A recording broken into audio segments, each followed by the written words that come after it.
아침 목사에 오신 여러분들을 환영하고 축복합니다. 오늘 하루의 시작을 이렇게 하나님 앞에 나와 하나님과 교제 나눔을 시작할 수 있게 허락하신 하나님께 감사를 드리고요.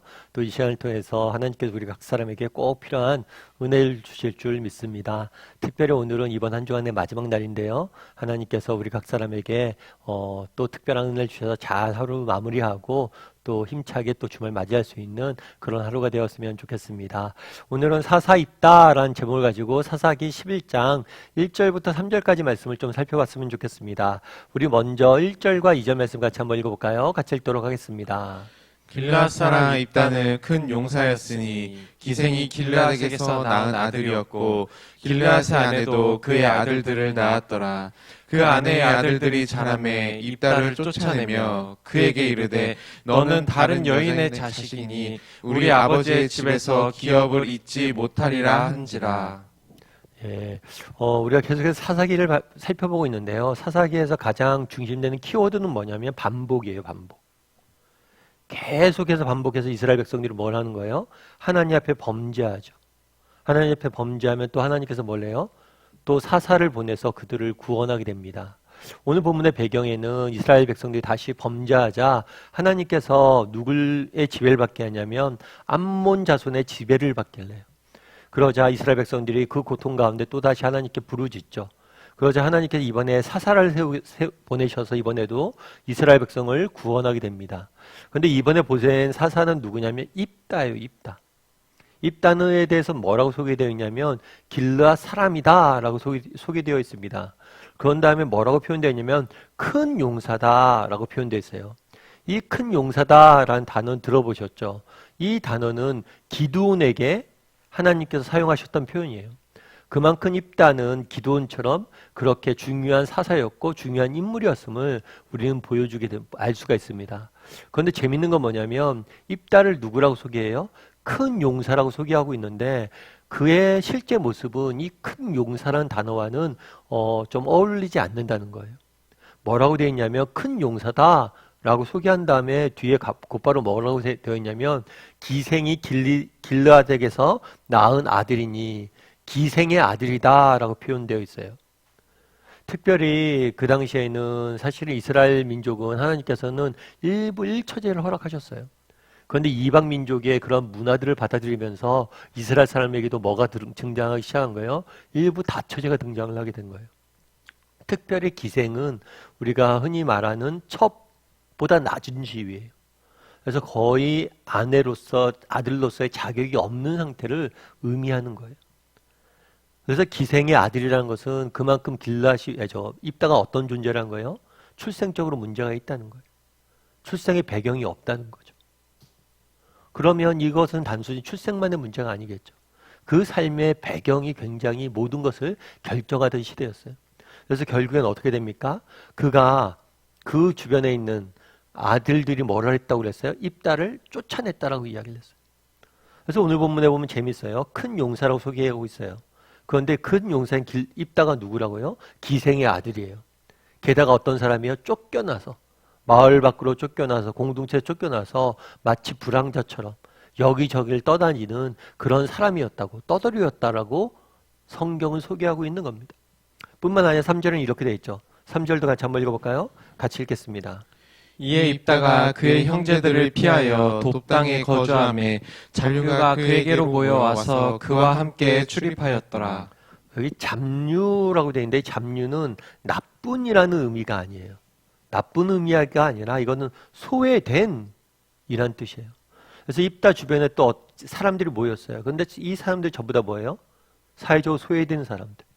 그러니까 정치적인 이유가 됐던 종교적인 이유가 됐던 아니면 이런 출생의 문제가 됐건 어떤 문제가 됐건 간에 사회에서 소외되고 버림받은 사람들. 그러니까 입다를 보세요. 입다를 큰 용사라고 소개되어져 있는데 입다는 어때요? 상황이? 기생의 아들이에요. 그래서 집안에서 쫓겨나요. 뿐만 아니라 그 주변에는 어떤 사람들, 소외되고 버림받은 사람들이 함께 모여 살았던, 어떤 면에서는 우리 사회에, 이 사회에 가장 외곽에 있었던, 버림받고 소외받고 아무도 주목하지 않는 한 사람이었을 수 있습니다. 그런데 그런 입다에게 뭐라고 표현합니까? 그는 큰 용사다 라고 표현을 해요. 참 특이한 일이죠. 그렇다면 이 큰 용사다라는 표현을 통해서 주고자 했던 메시지는 뭐냐는 거예요. 그리고 오늘 본문에 보면 재밌는 표현이 또 한 가지 있어요. 어떤 표현이냐면 돕당에 고저했다라고 됐어요. 돕당. 그래서 우리는 그냥 지명 이름이구나라고 생각할 수 있어요. 맞죠? 지명 이름이에요. 그런데 성경은 가끔 언어 유희라고 그래서 이런 지명이나 인물의 이름을 통해서 메시지를 주는 경우가 있어요. 근데 이 돕당이라는 땅의 뜻은 뭐냐면 좋은이라는 의미예요. 좋은. 돕당인데 어떤 땅이에요? 좋은 땅. 되게 재밌죠? 입다의 입장에서는 어땠을까요? 자기는 기생의 아들로 태어났어요. 얼마나 놀림받았겠어요? 얼마나 소외감을 느꼈겠어요? 뿐만 아니라 집안에서 뭘 했어요? 쫓겨났어요. 쫓겨나서 자기 고향을 떠나서 정말 여기저기 방황하다가 거주하기 시작했던 것이 어디예요? 돕당이에요. 그리고 그곳에는 다 어떤 사람들 모여 있어요? 소외되고 버림받은 사람들 모여 있는 땅이에요. 그럼 그 사람들이 자연스럽게 뭐라고 생각했어요? 우린 버림받았고 소외됐고 우린 쓸모없는 존재다라고 생각하기 쉬워요. 근데 성경은 뭐라고 해요? 그들이 사는 땅이 어떤 땅이었다고요? 좋은 땅이었다. 돕당 좋은 땅이었다. 길르앗을 큰 용사라고 소개하고 있습니다. 어쩌면 만약에 그가 정말 좋은 집안에서 태어나서 정말 집안 내에 사랑을 받고 그렇게 자랐어도 행복한 일이겠죠. 어쩌면 입다 입장에서는 나는 버림받았고 내 인생이 정말 고생과 문제와 정말 어려움들이 가득하다라고 생각했을지 모르지만 성경은 뭐라고 이야기해요? 아니다, 너는 큰 용사고 너는 돕당, 좋은 땅에 있었다 라고 이야기를 합니다. 어쩌면 이런 고통과 어려움과 아픔이 있었기 때문에 뭘 할 수 있었던 거예요? 이따가 이후에 정말 사사가 되어서 하나님 앞에 쓰임받을 수 있었을지 모른다는 거죠. 우리도 마찬가지예요. 참 이 땅을 살다 보면 우리도 버림받은 것처럼 느껴지고 정말 우리도 소외되어서 정말 입다처럼 그런 경험들을 할 때가 있어요. 그런데 우리가 기억할 것이 있어요. 이 모든 것의 주권은 누구에게 있어요? 하나님에게 있어요. 어쩌면 하나님께서 내가 보기에 인간적인 생각으로, 인간적인 눈으로, 인간적인 판단 생각을 했을 때 정말 나는 소외받고 버림받고 고통 중에 있다 라고 표현하고 있을지 생각할지 모르는데 하나님께서 뭐라고 표현하는 거예요? 아니다. 너는 좋은 땅에 있는 것이다 라고 말씀하실지 모른다는 거예요. 존 프랭클린이라는 사람이 있어요. 이 사람은 어떤 사람이냐면 영국 해군의 제독이에요. 여러분, 영국 해군이 한때 정말 가장 강력한 함대로 알려져 있었잖아요. 위용이 대단했어요. 그런데 이 해군의 제독이 된다는 건 아무나 될 수 있는 게 아니잖아요. 엄청난 군인 정신과 능력과 또 그런 힘들이 있어야지만 될 수 있는 거잖아요. 해군 제독이었고 또 유명한 북극의 탐험가예요. 그 당시에 지금처럼 이렇게 지리적 발견이 이루어진 때가 아니에요. 그래서 새로운 땅을 개척하고 발견하는데 많은 사람들이 도전을 했습니다. 특별히 용감한 사람들, 용기 있는 사람들, 정말 힘과 불굴의 의지가 있는 사람들이 많이 도전을 했죠. 그래서 해군 제독이고 불굴의 탐험가라도 굉장히 잘 알려져 있는 사람. 그래서 사람들이 물었죠. 아니, 어떻게 이렇게 위대한 제독이 될 수 있었습니까? 그랬더니 그 사람이 뭐라고 이야기했냐면 자신의 어렸을 때 경험 때문에 그랬다라고 이야기를 해요. 그럼 어렸을 때 어떤 경험이 있었습니까? 라고 얘기했을 때 그 사람이 그런 얘기를 하더라고요. 어떤 얘기를 했냐면 어렸을 때 이 사람이 굉장히 느렸나 봐요. 뭐 공부하는 것도 느리고 배우는 것도 느리고 그러다 보니까 맨날 놀림받은 거예요.